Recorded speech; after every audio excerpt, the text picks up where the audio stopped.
அதுபோல தமிழ்நாட்டில் பல வளர்ச்சி திட்டங்களை கொண்டு வரணும். அவர்கள் சொன்ன தேர்தல் வாக்குறுதிகளை விவசாயிகளை ஏமாற்றியது போல் ஏமாற்றாமல் அவற்றை எல்லாம் நிறைவேற்றணும். இன்னும் சில பேர் அவர்களுக்கு ஆதரவாக ஓராண்டு டைம் கொடுக்கணும், 6 மாதம் டைம் கொடுக்கணும் அப்படின்லாம் சொல்றாங்க. அது வளர்ச்சி திட்டங்களுக்கும் தேர்தல் வாக்குறுதிகளை நிறைவேற்றுவதற்கும் அவர்கள் கால அவகாசம் எடுத்துட்டோம்.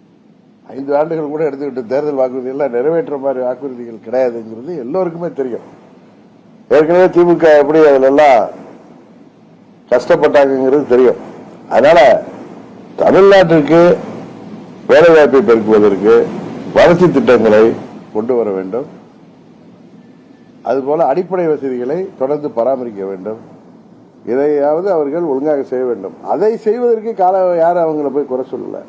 அவர்கள் இதுபோல மேடைகளில் ஏறி மற்றவர்களை பற்றி தவறாக பேசுவதற்கும், அவர்கள் வானத்திலிருந்து குதித்தது போன்று அவர்கள் காட்டிக்கொள்வதற்கும், அவர்கள் தேவதூதர்கள் போலவோ அவதார புருஷர்கள் போலவோ இனிமே தமிழ்நாட்டை காப்பாற்ற வந்த மீட்பர் போலவோ அவர் பேசுவதோ அவரை சேர்ந்தவர்கள் பேசுவதற்கு தான் எதிர்க்கட்சிகள் பதில் சொல்கிறார்கள்.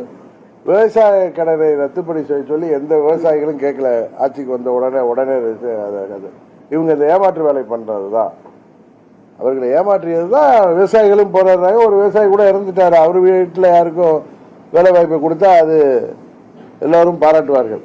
இவங்க கூட்டத்தில் இறந்து போனவர்களுக்கு இவர் வேலை வாய்ப்பை கொடுப்பதுதான் இன்னைக்கு விமர்சனத்துக்குள்ளாகுது.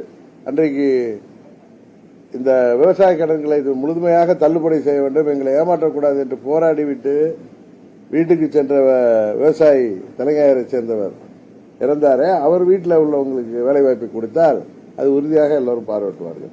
அதனால மக்களை ஏமாற்று வேலையில் செய்யாம எதிர்கட்சிகள்ல தவறான முன்னேற்றத்தை காட்டி எதிர்கட்சி சட்டமன்ற உறுப்பினர்களை சுரண்டாமல் எதிர்கட்சியினரை ஆசை வார்த்தை கட்டி ஆளுங்கட்சி என்று பிள்ளை பிடிப்பது போல் பிடிப்பதை நிறுத்தி வைத்து ஆட்சி செய்ய வேண்டும் என்பதுதான் எதிர்கட்சிகளின் குரலாக இருக்கிறது.